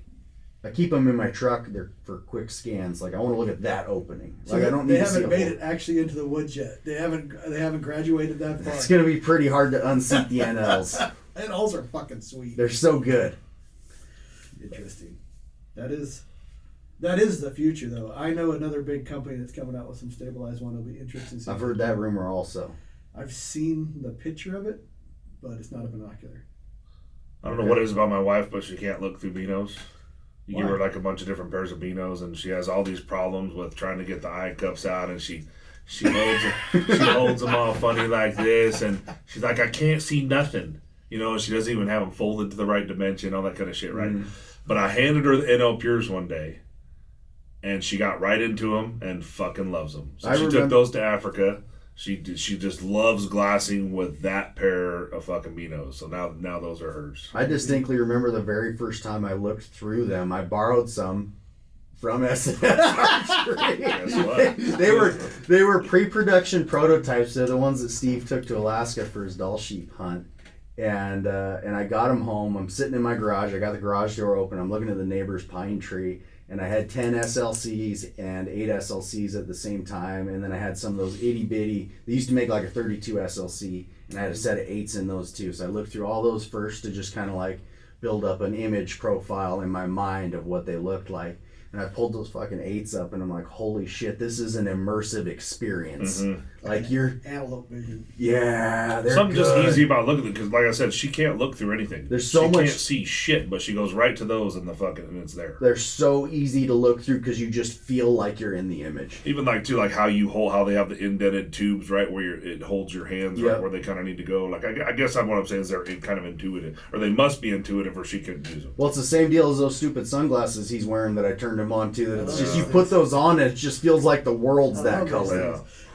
I was down at Outdoorsman's. They had a Proto 8x42 NLs. Okay. My daughter was going to college down there. I just happened to stop in. Marks goes, check these out. I walked out on their little deck and you can oversee like the desert. I threw those up and I was like, what the fuck? Yeah. You can see almost 360. It's insane. Like, well, they've got like a 430-foot field of view. Yeah. It's insane. Yeah, I got the 14s and the 8s now, and I fucking love them. Yeah. I haven't looked through the 14s, but I just can't come up with a scenario. I can see a deer in good conditions at 5 miles with my 12s. 4 or 5 miles is kind of, I can't tell what it is, but it's like, that's a deer that's walking across that hillside. What's, not to change the topic, but it's kind of the same. What's the farthest, me and Robbie had this conversation in the podcast, what is the farthest you've seen a buck that you knew was substantial, and then you actually saw it close up and knew it was substantial? 2 miles. 2 miles. Found a deer at 2 miles, ended up killing him that year. What'd you see? 21-inch G2s. You could see it with what binoculars? Well, that wasn't, so I spotted him because it was a really thick, brushy hillside, and I was actually not even really looking for deer. I was on the way out, and like I told the wife I'd be home at a certain time, and I'd just gotten back from a hunt in Wyoming, so I was like, I was pushing things, going on a scouting trip. It was late September. we all know what that means. Yeah, so it's like I need to be back at this time, and I'm looking at watching, like, if I drive like excessively fast on the way home, I can spend 15 more minutes up here. That's the shit Jim would say all the time. So I'm like, okay, well, I'm not gonna see any deer from where I'm at. The spot was a dud. And it's just like, I'm going to scan the horizon and just look for spots that look good for where the next spot I should go hunting is, or the next spot I should go scouting. Just trying to use every last second I've got and maximize opportunity. So I'm just looking for other areas that look good. And I swing my spot and scope over to this hillside. It's a little over 2 miles away, and I'm looking at it. And I'm like, fuck, that looks really good. I go, shit, there's a deer. Shit, there's another deer. So zoom in on him, get everything stabilized. That's a buck. Now I gotta look around a little more. Just cruising around, ended up finding $5. One of them walks out from behind the trees and went, big deer. that fucker's gonna die this year. So 2 miles. 2 miles. I've seen good bucks from farther and been able to judge them. And that's why I'm such a big fan of the big optics. It's like I can operate so effectively across such a large swath of country with the big optics. And the other thing a lot of people don't talk about is the big optics, even when you're not scouting, looking 2, 3, 4, 5 miles, when the air conditions are shitty, late summer, you got to think about what all stuff's happening. You got fire season that time of year. Even if it's not fire season, if you're in areas anywhere close to agriculture, pollen, all of these things are in the air. The more air you're looking through, the more dirt you're looking through. So all that shit floating around in the air starts to degrade air quality, and as air quality goes down, your ability to see far goes down. You add in different sun angles, refracting different things on that stuff in the air, and all of a sudden you go from being able to see deer 2, 3, 4, 5 miles to now you're having a hard time making out a deer on a hill that's a mile away. Mm-hmm. The bigger objective you have, the more you're able to look through that stuff. Did you say you were or were not a fan? Was it you said you don't like the BTX? Or you do? I like the BTX, but I feel like it's limited because it does cut the light down so much. For the BTX to really be like super, super incredible, you need at least a 95, if not a 115. And then what I run into is it's like, okay, well, I can glass really effectively at a mile or two with my NL Pures. So if I'm glassing really effectively with those and seeing a much bigger field of view with a super comfortable image that my eyes never get tired looking at, the BTX, the circumstances where I would really, make best use of the BTX were pretty limited. Like, I still think it's a phenomenal optic. The other thing I ran into is there's no super clean way to hook a digoscope up to it. So then I've got this, okay, well, even if I am digiscoping through it, I've only got 30x, and there's times where I really want to blow up that image to see every little nub and bump coming off of those antlers. So I like being able to throw 60 plus magnification at it, plus whatever my phone's got for magnification, because there's a lot of times where you're kind of just dancing around in low light where I'm actually taking magnification off of the spotting scope and I'm zooming in more on my phone because your phone will compensate for the darkness. So what dictates whether you're going to run an 88 or a 6 or a 55? So I take the 88 anytime I would want to take a spotting scope, and anytime where I wouldn't take a spotting scope, I still take a spotting scope, and it's just the smaller one. Gotcha. Pretty much just always take a spotting scope. But scouting, it's fucking the 88 pretty much. Pretty much universally. 88 and 12. Yep. And you can handheld those 12s, no problem. It's a compromise. Like, I don't know if I'd be happier with the 10s or the 12s. I feel like there's some situations where the 12s are better, but that's pretty limited too. Like, it depends. Like I was saying earlier, how some country lays out different. There's some countries where the nearest place you're going to be able to glass a hillside's 1.5 miles away. And there's some countries where you're going to be 700 yards away. And it's all based off of the topography and where the animals want to be. So, perfect world, I'd probably have the 10s and the 12s. I got the 10s first. Thought I needed to try the 12s, got the 12s, and it's like they're both a compromise.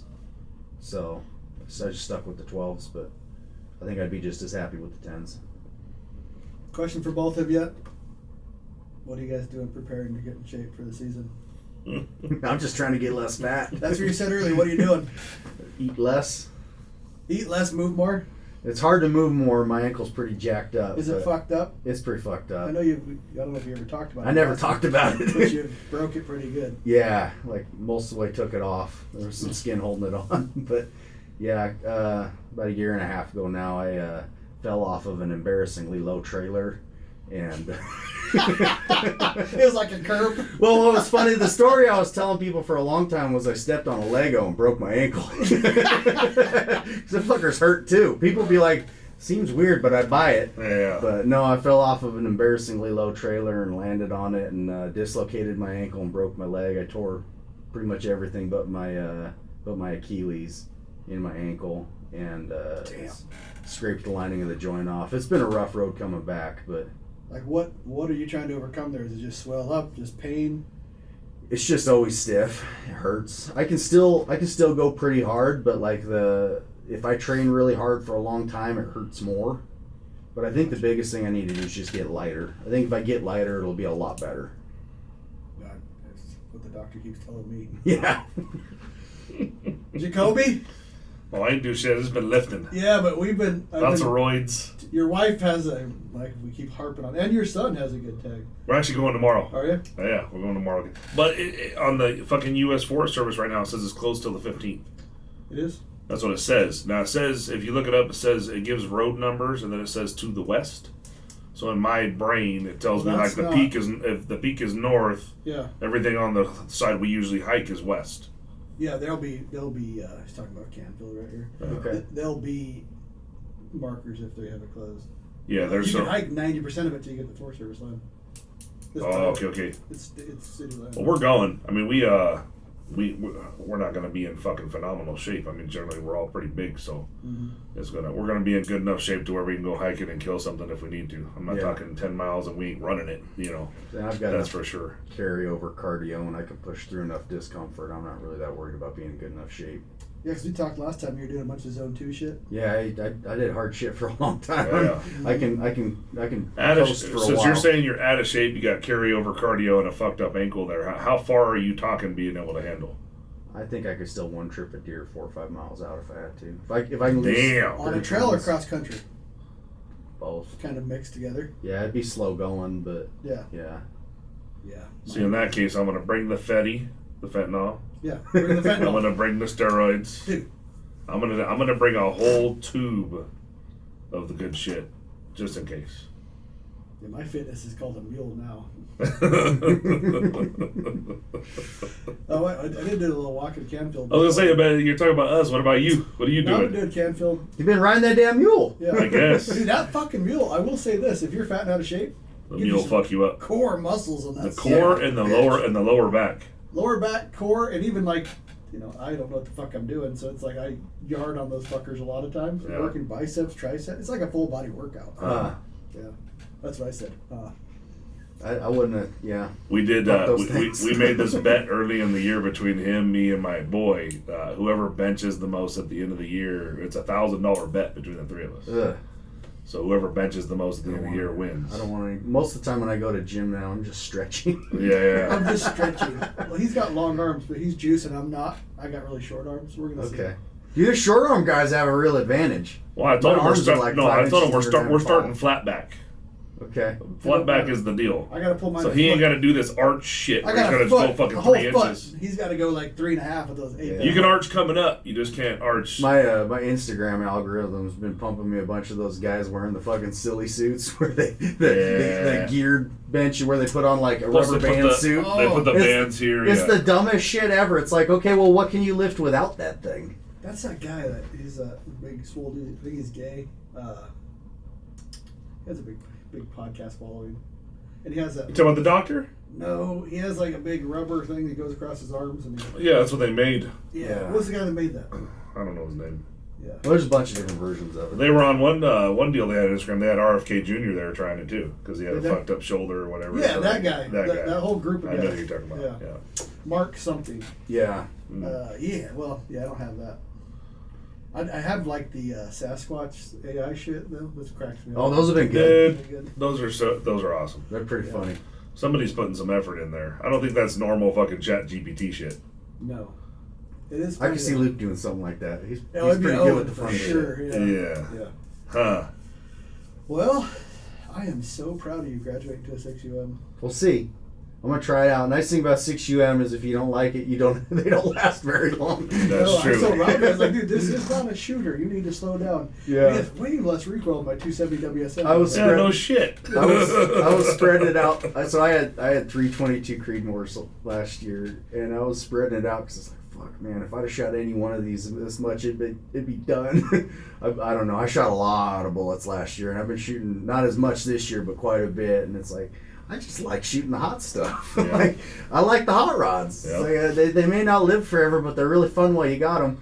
Well, I think we've taken the 6UM kind of to the edge of reliable hot rod. Yeah. Like, you can't go much more than that. It becomes unreliable. I never forget, I had a friend of a friend. He had a really badass old muscle car, and he drove it around fucking everywhere. And he was always working on it because it was just eating parts up. Like, it had a shitload of power. Yeah. And I'm like, I think his name was Bud. I'm like, Bud, dude, what kind of mileage do you get with that thing? He's like, it's not mileage, buddy. It's fun per mile. That's right. Hey, that's a good way to look at it. And I'm like, there's a lot of fun per mile in a 6UM or a 22 Creedmoor. Fuck yeah, definitely. And I think we're on the brink. There's a guy on Rockside, there's actually 2 with 6 WSMs, and they're having trouble, just like the 6.7 PRC. Well, We're at the, I think So it's that's- like that's Hero. why I was thinking Yeah, the 30, yeah. just because it's turnkey and you just like load it and go. Well, I thought that because when you plus P'd it was too much. Yeah. It like rip wouldn't jackets tune right. It apart. wouldn't stay in tune. Yep. I Well, think my we thinking on it throw is like out you can rifles. just fucking load it and go. You don't have to stand on it, and it's still gonna be fast as shit. Yeah, we already have some good data. And the next one I build will be a 30 just to see what it does. Mhm. And 64 grains, a 570, dude, you're there. Yeah. I wonder what they're gonna do with Wet, good 26. hot, and 26-inch barrel. Reloader 26. Oh, I think you'll be a little faster. It's the hot sauce for everything I put it in. I don't know, dude. The 570 is so unique and it's very slow burning compared to RL26, Yeah. and that's what that cartridge needs to be fast. You might find that you pressure out before you hit N570 speed. I don't know. I don't know if you remember the shooting class last year. I had a 6.5 PRC shooting damn near as fast as your 6.57 PRC. Oh no shit! I was getting 3,100 out of 147s. What, at a 22-inch barrel? Factory Tika, 24. Okay, mine's a 20-inch barrel, Okay. so that's 100 feet per second different already. Yeah. You know what's interesting about 570? I just think you might pressure out beforehand. Like N570, you can fill that bitch all the way to the top. Yeah. Like we filled it That's all how we the load. way. That's how we load them. Yeah, yeah. He's like, how much powder should I put in there? I was like, fill that motherfucker We up. did. Yeah, my 6.5 PRC was the opposite of Walmart safe, but I'm not taking No. it to Alaska. Yeah. Well, that's I another need- thing to consider. Like you talked Yeah. about being on the wet safe side. Yeah. It is Right. too, and it's like lot to lot, like the temp stability. It just never seems to fuck up. Let me know how Yeah. that pans out. I'd be Okay. interested to see. I bet you hit. Well, if you do the wet test, I bet you hit pressure before you reach that velocity. Okay. Yeah, that'd be a good test though. Yeah, I want to know too. The 30 would probably end up being the most user-friendly and popular, I think, in the end. I bet you it tunes. I bet you has a wider. It'll tune a little easier. We'll see. If it's really good, you'll know because I'll be buying another one. There you go. Just rotating them through, so I'm never just totally smoked out. We have a new lot of brass coming in next month. Okay. You probably want to get in on that then. Okay. I think they already billed me out for it. Okay. Yeah. So. It's interesting that the guy who was in Africa said it's almost like the 6U with that DTAC. He said it's like a cartoon. It hits and it has a dude come out with a hammer and go. He's like, I've never seen a little bullet that hits so fucking hard. I don't know, did I ever show you the pictures of my buck from last year, the 60-yard shot with the 80-80 LDM? Oh, those are. It physically removed the lung from the torso of the deer. Good Lord. Like I skinned the side off. And I'm looking at it, and I'm like, what the hell's that thing? The lung is sticking out. It's like half of the lungs are on the outside of the body. Yes. I think you will see more explosiveness with the ELDMs.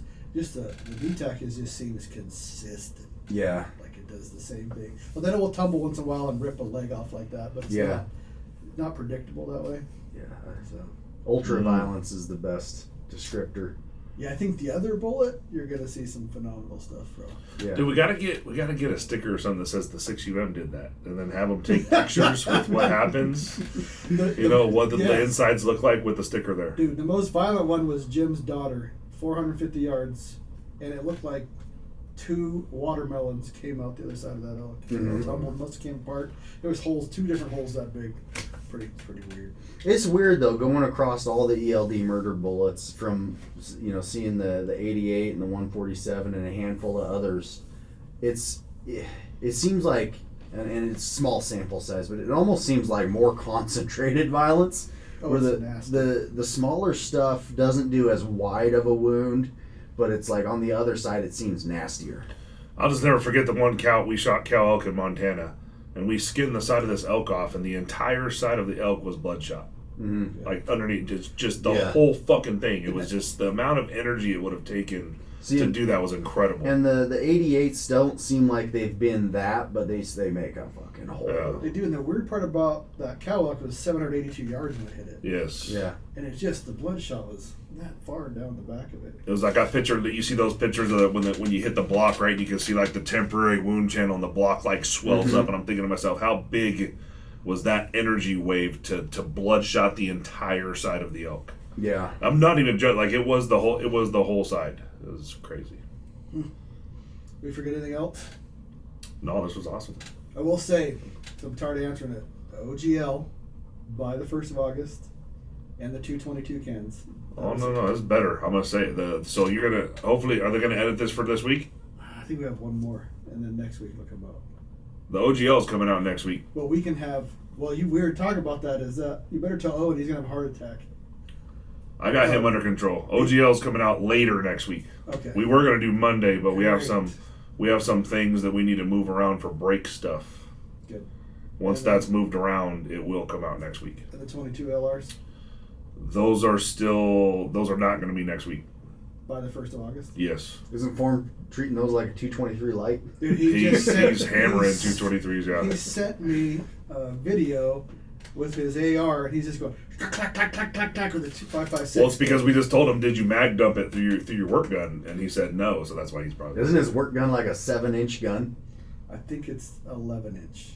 It's fucking And tiny. he's getting We're talking about how many? It's 5 inches. 5.25 inches. And it weighs like 4 ounces. 4.25 inches. And He's just- shooting both of them. The 4.25 and the 5.25. He's Oh just shit! as fast as he can shoot. But So we're gonna sell But these that 22 NFA cans. stuff They're goes- gonna be lifetime warranty, and they're gonna be lifetime cleanings. The Yeah. small one's gonna be $2.99, and the big one's gonna be $3.49. and when there's not a tax stamp that you have to spend $200 on, I'm gonna go hard on cans like that. Dude, it's gonna be pretty. That's another thing. So I did a Q&A session today, which is for you guys listening. Today is July 5th. Oh, that's my birthday, July 5th.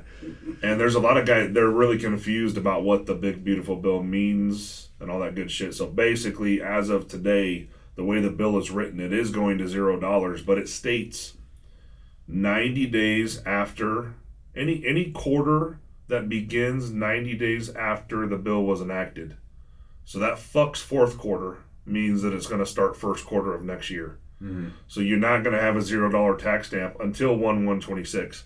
It doesn't affect anybody that's already paid for a tax stamp. It doesn't affect anybody that buys a suppressor tomorrow. You still have to pay everything and still have to go through the same process.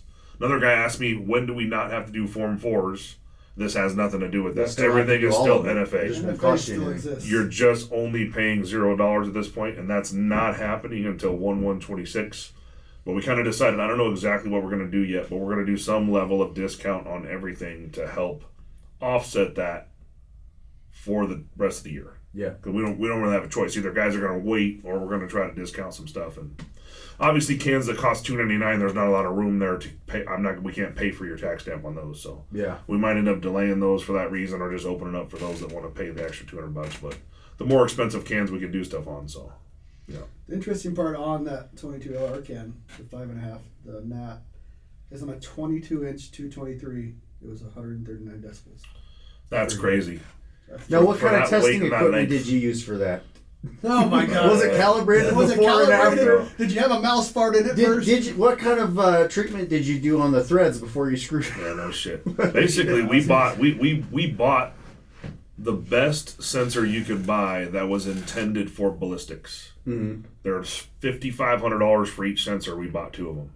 So until you go to the whole next level of scientific data collection, where you have like a brain with sensors that you wire in, you're going to be all in like somewhere around like 30 to 40 grand. Yeah. For that level. We went as far as you can go without getting to that level. Well, and I think the thing of it is like if you're shooting multiple shots for each gun or each suppressor that you're testing, and you're testing multiple other suppressors under the same scenario. Well, really, it's a baseline, right? So what we use an Ultra 7 Gen 2 as a baseline. So some days everything is 3 decibels louder. Yep. But we know that because we test the Ultra 7 every time we're going to shoot. It's a basis for comparison. The lowest it's ever been in its life was 128, which is what they advertise. Mm-hmm. It's usually 129. If it's going to be a bad day and it reads 132 for 4 shots, then we know that's a bad day for everything. Mm-hmm. So if you don't use a baseline, to me is the most important thing. Yeah. And other than that, like a guy asked today, are you guys going to put it through the Pew Science test?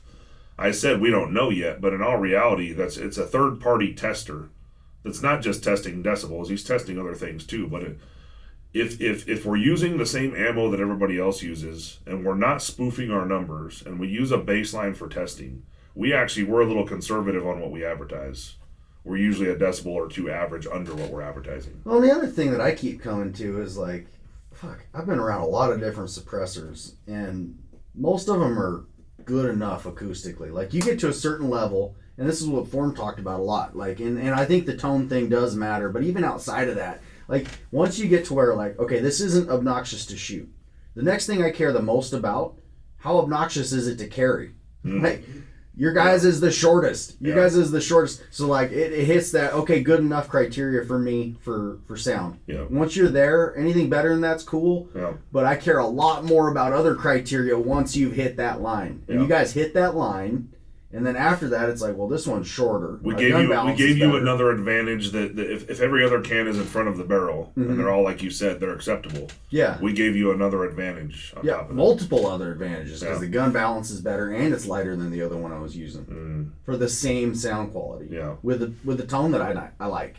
There's a lot of guys, so the comments that we hear most often about the tone are, I don't know how to describe it, it's just quieter, even though it's not quieter. Yeah. Right, like, so if you had a 129 decibel can, you have ours at 132, whatever, and you shoot it, it sounds quieter just because you don't have that crack, right? Well, and the other thing that I think's interesting, like, cans that have been shot a bunch are quieter, too. So, like, a brand new can, comparing a brand new can to one that's been shot a shitload, they're going to sound different.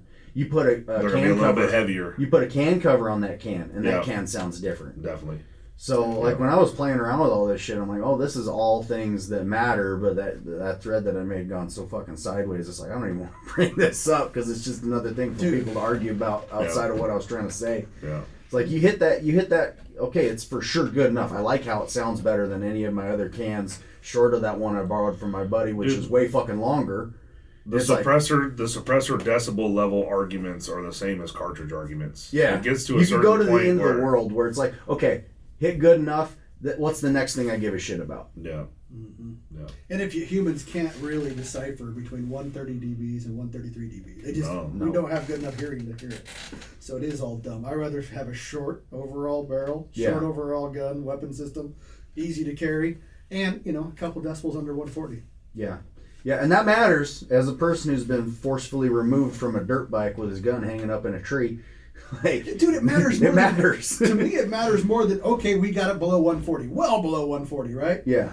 How can I take it in a horse, four-wheeler, truck, walk down the trail in a shorter package? Yeah. That's what I'm looking for. Well, and it was just like talking about the spotting scopes. Like, well, what's optimized? Like, yeah, I can get better image quality out of the big-ass fucking Swaro under some circumstances with a good example than I can out of the Kawa. But functionally, that wasn't the thing that makes me the more effective hunter. Like, I hit good enough, and it's like, okay, well, the thing that matters more now is that it's, easier to focus and smaller. And it's like, you can optimize for one certain specific thing, and you may have the best of whatever that component is, but you haven't made the most efficient system. No. It's like, I want the most efficient system. Well, to answer all your people's questions, so it's coming out the week of the 7th. Probably towards the end of the week when we square away some details, but yes, fantastic. It is. Can I get one for a carbon barrel? I guess it's next week, motherfuckers. It is next week. And again, just so you're still paying a $200 tax stamp and you're still filling out fucking forms. It's not until 1/1/26 right now. Yep. But if it goes to court or whatever fuck happens from here, it can change for sure. But. And you can get a Territory right now. Oh yeah, Territory's on sale. Go to Shoot to Hunt. You'll see the Territory. You can't miss it. Real quick, we've talked to you more about the Territory than me informed than any other person on earth about the Territory. Where does it sit right now, in your opinion? I think, well, backpack bags are, it's like talking to a guy about a boot. Like, well, what boot you say fits? I thought you said a boob. Are you an ass man or tits man? Hey, boobs could be that detailed. No, it's like talking to a guy about a boot. Like, well, what fits your foot? I'm probably the worst person to talk to about a bag layout because I didn't design it by any stretch, but I was 3 years of prototyping the K4 with Steve. Right. I had that 3 years before they went on sale. And I gave Steve a lot of input on things that I liked, and he'd already built a pack that was really, geared towards how I like to load a pack, and then he, tweaked the things. It's like I feel pretty personally involved in the K4 5000. Right. I fucking love that thing, so it's like I'm 2 feet in on that deal. So like for me to use a totally different bag, it felt clumsy because I'm used to using a different thing. Functionally, I see some benefits to it. But that system was dialed in for a guy who wants to be able to pull out a puff suit and have optics package in the other pocket, and that's your main interaction point with that bag layout. Like most of the functionality was designed around that component. The wings. So for me, when I pull up to a glassing spot, if I'm scouting, it's usually 70 degrees out and I'm not wearing a puff suit. So like that's not a thing that's functional for how I am most using my bag. So I want my system optimized for just getting out of one side of it. I've got my tripod and spotting scope.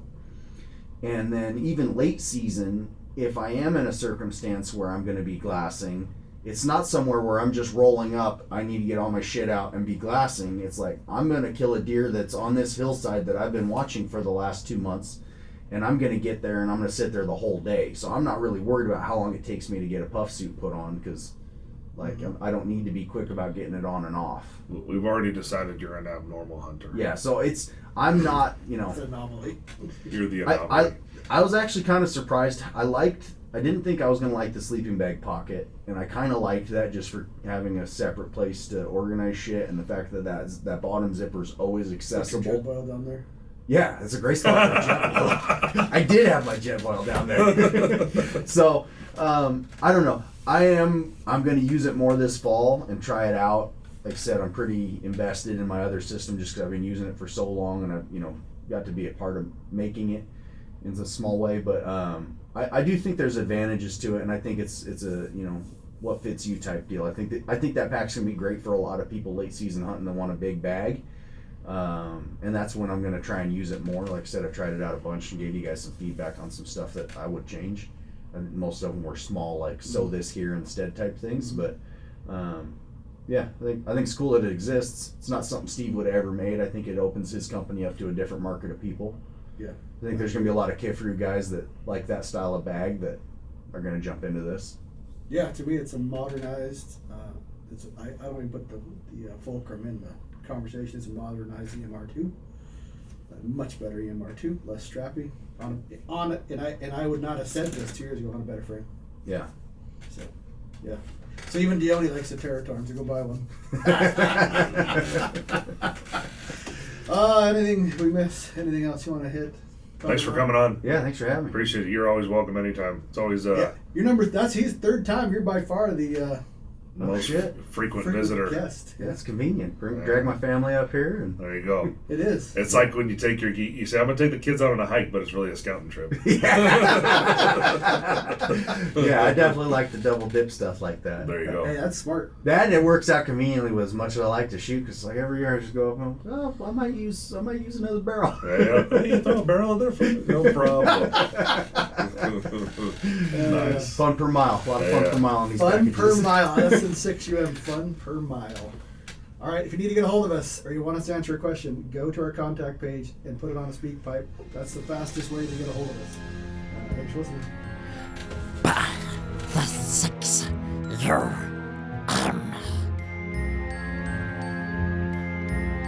Or go to 65 Creedmoor.